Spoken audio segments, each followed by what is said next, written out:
عام کیا جا رہا ہے، منشیات عام کیے جا رہے ہیں اور بدکرداری عام کی جا رہی ہے کہ ہر ایک گھر میں بنے، آپ لوگ بھی اس کا حصہ بنے، اس جرم کا، اس گناہ کا، بدترین گناہ کا۔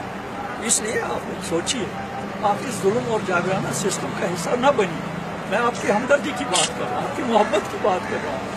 اس کے خلاف آواز اٹھائیے، اس غاصبانہ قبضے کے خلاف، اس جابرانہ قبضے کے خلاف، اس بے حیائی کے قبضے کے خلاف۔ یہ شراب عام کی جا رہی ہے، بدکاریاں عام کی جا رہی ہیں، یہاں کے لوگوں کو ظلم کیا جا رہا ہے، کرائسس پیدا کی جا رہی ہے، اور جگہ جگہ کرائسس، آئندہ بھی کرائسس پیدا کی جائے گی، آئندہ یہاں گلے کی کرائسس پیدا کی جائے گی، اور جموں کے لوگوں کو کہا جائے گا کہ ناکہ بندی کرو، ٹنل کے آگے کوئی چیز نہ جانے دو۔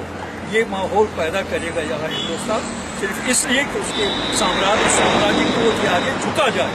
لیکن میری طرف سے آپ اپنے حاکموں کو بھی کہہ دیجیے، دلی کے حکمرانوں تک بھی پیغام پہنچا دیجیے۔ ایک آرمی افسر نے کہا ہے، کل ہی ایک ذمہ حیثیت سے مجھے اطلاع ملی ہے، اس نے کہا کہ یہاں صرف 18 یہ مجاہدین ہیں جو انہوں نے ملیٹنٹ کہا ہے، اور یہ جو قتل گاری ہو رہی ہے گیلانی کروا رہا ہے۔ ان کا مقصد یہ ہے کہ گیلانی کو قتل کریں، تحریک حریت کو ان کے افراد کے جیلوں میں ٹھونس دیں۔ ان سے میرا کہیے، پیغام پہنچا دیجیے کہ گیلانی کو آپ قتل کریں۔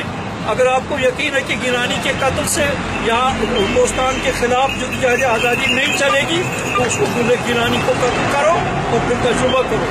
گیلانی کے قتل ہو جانے کے بعد یہاں کا ایک ایک جوان گیلانی بنے گا انشاءاللہ، اور وہ ہندوستان کے اس وقت تک لڑتے رہیں گے جب تک یہاں ہندوستان کا ایک بھی فوجی اس مقدس سرزمین سے پاک نہیں ہو جائے گا اور باہر نہیں ہو جائے گا۔ آپ ان کو دلی والوں تک پیغام پہنچا دیجیے، میں ہر چیز کے لیے تیار ہوں، آپ کی گرفتاری کی کوئی بات نہیں۔